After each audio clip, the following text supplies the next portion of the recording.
జగన్మోహన్ రెడ్డి గారి నాయకత్వం.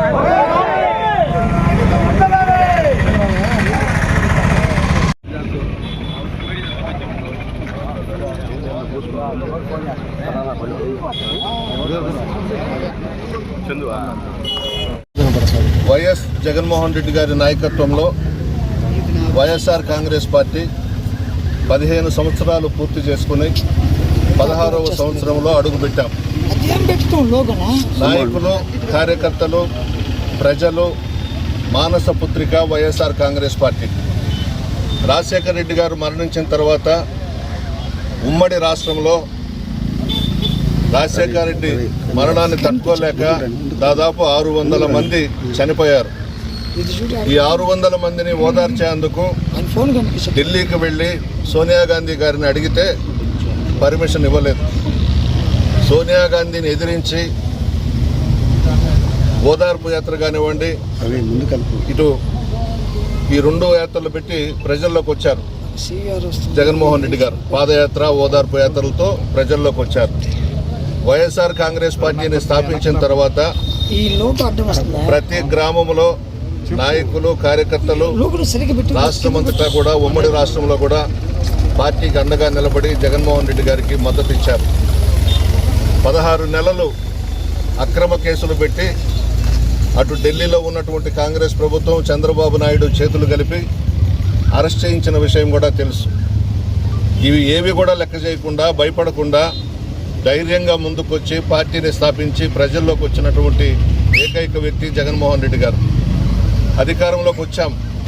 అధికారంలోకి వచ్చిన తర్వాత పేద ప్రజల సంక్షేమాన్ని గుర్తించి భారతదేశంలో ఏ ముఖ్యమంత్రి చేయని విధంగా ఆంధ్ర రాష్ట్రంలో 33 పథకాలు పెట్టి ఎస్సీలు, ఎస్టీలు, బీసీలు, ముస్లిం మైనారిటీలకు సంక్షేమ పథకాలు ఇచ్చినటువంటి వ్యక్తి జగన్మోహన్ రెడ్డి గారు.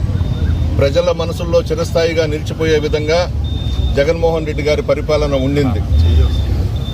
ఈవీఎంలతో అధికారంలోకి వచ్చినటువంటి కూటమి ప్రభుత్వం ఈ 2 సంవత్సరాలలో కూడా పేద ప్రజలను నిర్లక్ష్యం చేశారు. అభివృద్ధి కార్యక్రమాలు శూన్యం, సంక్షేమ పథకాలు శూన్యం. మరలా ప్రజలందరూ కూడా జగన్మోహన్ రెడ్డి గారిని ముఖ్యమంత్రిగా చేసుకోవాలని అన్ని వర్గాల వారు కూడా ఎదురు చూస్తున్నారు. ఎప్పుడు ఎలక్షన్స్ వచ్చినా మమ్మల్ని కాపాడేది, మాకు అండగా ఉండేది ఒక జగన్మోహన్ రెడ్డి గారు మాత్రమేనని. ఈరోజు ఉన్నటువంటి కూటమి ప్రభుత్వం అవినీతి, అక్రమాలు, శాంతి భద్రతలు పూర్తిగా విఫలమైపోయినాయి. రాష్ట్రమంతటా కూడా మహిళల మీద దాడులు జరగడం, అక్రమంగా వైఎస్ఆర్ కాంగ్రెస్ పార్టీ నాయకుల మీద, కార్యకర్తల మీద కేసులు పెట్టడం, అరెస్ట్ చేయించడం ఈ 2 సంవత్సరాలలో జరిగేవి ఇవి మాత్రమే. ప్రజలను పూర్తిగా వదిలేశారు. ఏదేమైనా వైఎస్ఆర్ కాంగ్రెస్ పార్టీ పూరే గుడిసెలో నుంచి వచ్చింది, పేద ప్రజల గుండెల్లో నుంచి వచ్చింది, పేద ప్రజల మనసుల్లో నుంచి వచ్చింది. జగన్మోహన్ రెడ్డి గారి నాయకత్వంలో ప్రజలకు అండగా ఉంటాం, పార్టీ నాయకులకు, కార్యకర్తలకు అండగా ఉంటాం, పోరాటాలు చేస్తాం.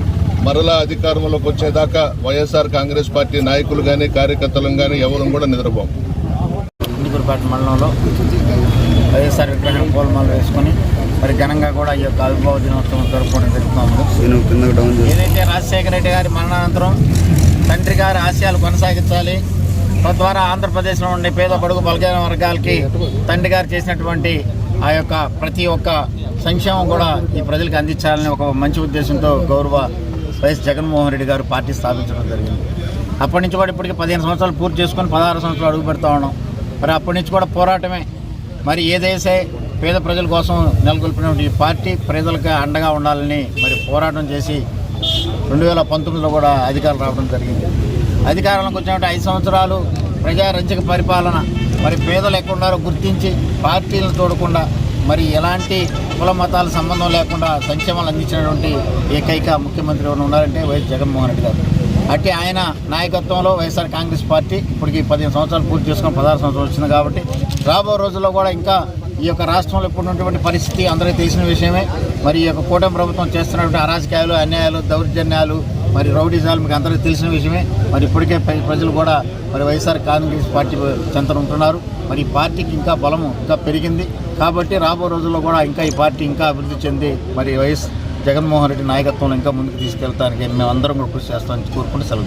15 సంవత్సరాలు పూర్తి చేసుకుని 16 సంవత్సరంలో వైఎస్ఆర్ కాంగ్రెస్ పార్టీ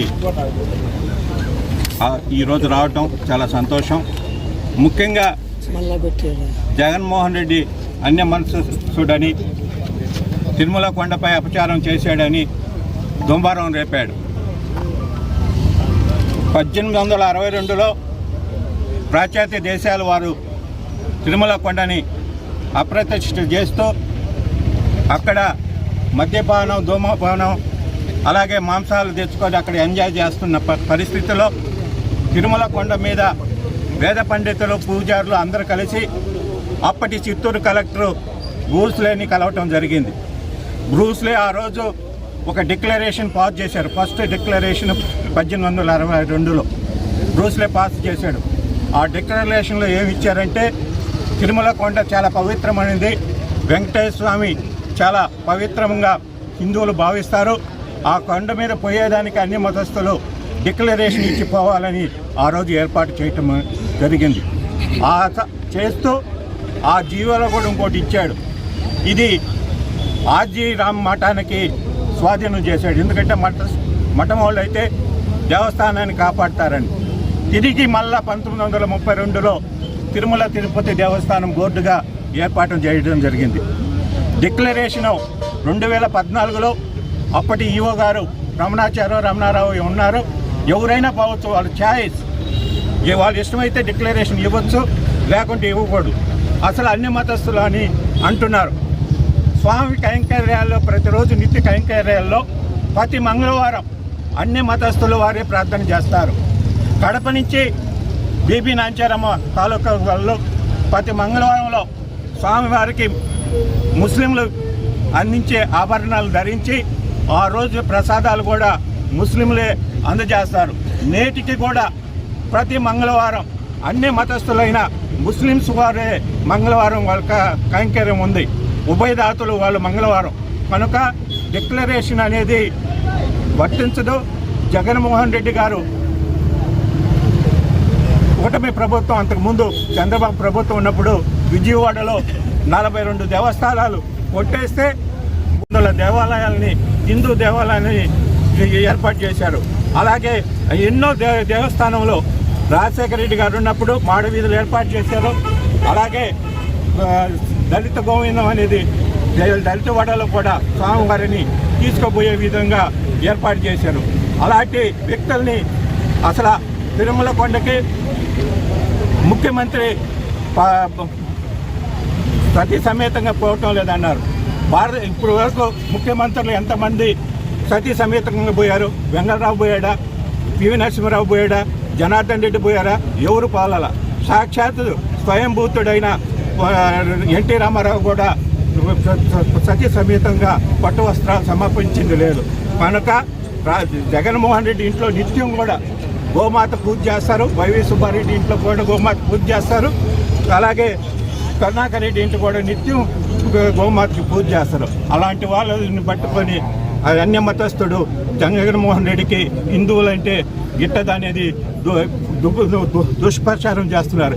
ఇవన్నీ ఆపుకోవాలని కోరుకుంటూ ఈరోజు ఆవిర్భావ దినోత్సవంలో అందరికీ సంతోషం ఏంటంటే, పేద ప్రజలు కూడా ఇంకా రాబోయే గవర్నమెంట్లో జగన్మోహన్ రెడ్డి ఇంకా అనేక సంక్షేమ పథకాలు ఏర్పాటు చేసి ప్రజలకి మేలు చేస్తారని ఆశిస్తున్నాం.